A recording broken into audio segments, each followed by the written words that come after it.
নমস্কার, public news next চ্যানেলে আপনাদের সবাইকে জানাই স্বাগতম। হোলির সঙ্গে সঙ্গে কিন্তু নির্বাচনী হাওয়াটা আমাদের পুরো আসাম জুড়ে সরগরম হয়ে গেছে। গতকাল রাতে কেসি বেণুগোপাল স্বাক্ষরিত কংগ্রেসের প্রথম প্রার্থী তালিকা 42 জনের বেরিয়ে গেছে। কিন্তু তাৎপর্যপূর্ণ সবথেকে বিষয় হচ্ছে গিয়ে যে আমাদের ধলাই 120 ধলাই বিধানসভা সমষ্টিতে কিন্তু কংগ্রেস কোনো মনোনয়ন প্রত্যাশীর নাম এখনো পর্যন্ত কিন্তু আনুষ্ঠানিকভাবে উল্লেখ করেনি। আমরা দেখেছি বিগত দিনে আমাদের নিউজ চ্যানেলে প্রচারিত হয়েছে যে ধলাই বিধানসভার বিভিন্ন অঞ্চল কিন্তু চষে বেড়াচ্ছেন কংগ্রেস দলের 4 জন মনোনয়ন প্রত্যাশী। এর মধ্যে উল্লেখযোগ্য হচ্ছেন ধ্রুবজ্যোতি পুরকায়স্থ, যিনি গত উপনির্বাচনে জাতীয় কংগ্রেসের টিকিট প্রত্যাশী ছিলেন। তার সঙ্গে আছেন অনুপ রায়, হীরক দাস এবং সন্তোষ দেগওয়াল। 4 জনই কিন্তু ধলাই বিধানসভার আনাচে কানাচে ভারতীয় জাতীয় কংগ্রেসের সমর্থনে কিন্তু ছাড়া ফেলছেন।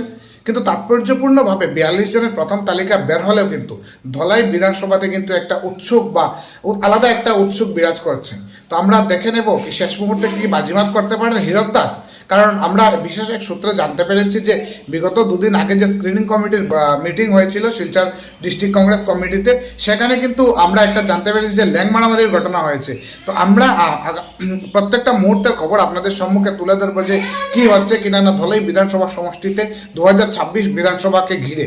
তো আমাদের চ্যানেলটা আপনারা দেখতে থাকবেন। প্রত্যেকটা মুহূর্তে প্রত্যেকটা রাজনৈতিক দলের আমরা তথ্য আপনাদের সম্মুখে তুলে ধরবো। তো আমি বিশেষভাবে না বলে আমাদের সঙ্গে আছেন বিশিষ্ট ধলাই ইউটিউবার কান্তদেব মহাশয়, ধলাই টুডের স্বত্বাধিকারী।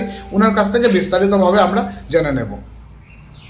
তো আমি ধলাই টুডে থেকে Kantadeb, Facebook page, YouTube channel Dhalai টুডের পক্ষ থেকে প্রাণ ভরা ভালোবাসা রইল আপনার যে এই হোটেলের মধ্যে আমি কিছু কথা কইতে পারবো, তার লাগে সে অনেক অনেক ধন্যবাদ।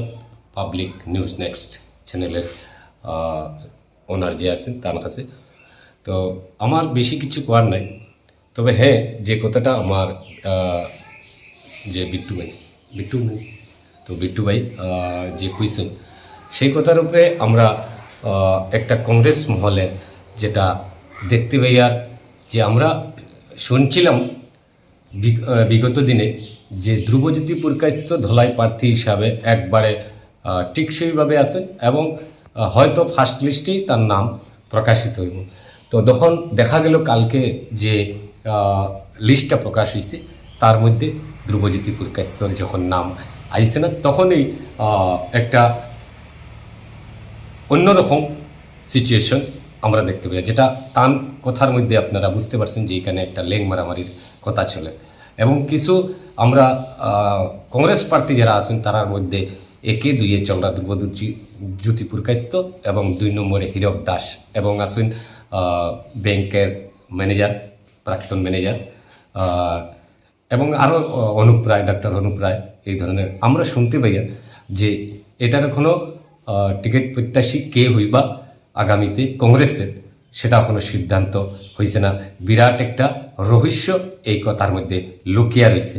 তো আপনারা ধলাই সমষ্টিবাসী আপনারা কংগ্রেসের দিক থেকে নিশ্চিন্ত থাকুন, এখানেও একজন কোন প্রার্থী হইব সেটাই হয়েছে গুরুত্বপূর্ণ কথা।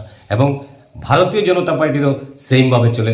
কয়েকজন আছেন টিকিট প্রত্যাশী ভারতীয় জনতা পার্টি থেকে। 1 নম্বর বর্তমান বিধায়ক নিহারঞ্জন দাস, 2 নম্বরে আছেন অমিয় কান্তি দাস এবং 3 নম্বরে মিহির কান্তি রায় এবং 4 নম্বরে আছেন রাজকুমার দাস এবং সুবীর মালাকার।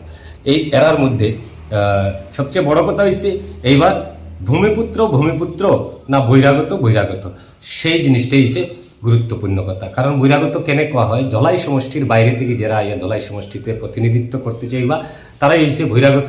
এবং ধলাইয়ের জন্মমাটিতে যারা জন্মগ্রহণ করছেন কুরিয়া সেরিয়া ভারতীয় জনতা পার্টি ইয়া কংগ্রেস থেকে সেরি দাঁড়ানোর চেষ্টা নিবা, এরাই হচ্ছে আপনারা স্থানীয় ভূমিপুত্র কি বিষয় নিয়ে সেরিয়া যদি আমি আপনারা সামনে তুলিয়া ধরতে চাই, এটাই হচ্ছে স্থানীয় ভূমিপুত্র যারা এই মাটিতে ধলাই সমষ্টির মাটিতে জন্মগ্রহণ করিয়া সেরিয়া প্রতিনিধিত্ব করিয়ার এই দিশপুরে যাইবা, এরাই হচ্ছে স্থানীয় ভূমিপুত্র। এবং বাইরে থেকে আইয়া সেরিয়ারিয়া যে কোনো হায়ারি আইয়া সেরিয়ারি ধলাই থেকে সেরিয়ারি খাড়া হইয়া জয়ী হইয়া দিশপুরে যাইতে চাই, তো ওইটারে কোয়া হয় বহিরাগত। তো এখন ধলাই সমষ্টি সেই জিনিসটা কার হাতও শাসন তুলিয়া দিব সেটাই হয়েছে গুরুত্বপূর্ণ কথা। তো এটাই রয়েছে এখন দেখার বাকি যে কংগ্রেস থেকে আর কে বারেন টিকিট প্রত্যাশী হন এবং ভারতীয় জনতা পার্টি থেকে কে টিকিট প্রত্যাশী হন, আমরা এটা আপনারা সামনে তুলিয়া ধরার চেষ্টা নিব। শুধু সময়ের অপেক্ষা।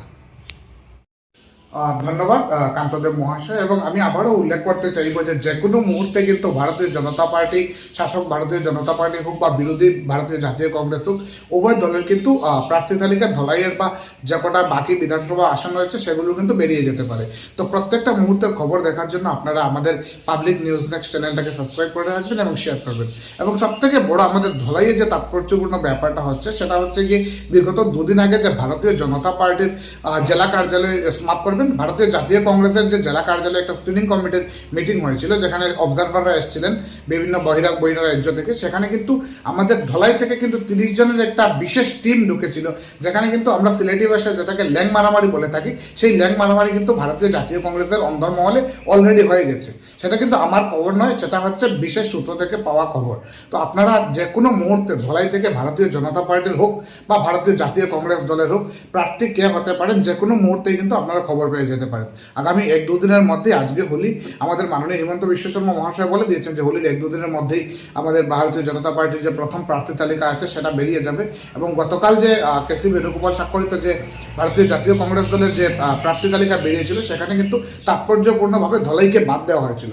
তো এখন দেখার বিষয়টা হচ্ছে গিয়ে ধলাইতে শেষ মুহূর্তে ভারতীয় জাতীয় কংগ্রেস দলের হয়ে কে টিকেটের দৌড়ে বাজিমাত করতে পারেন।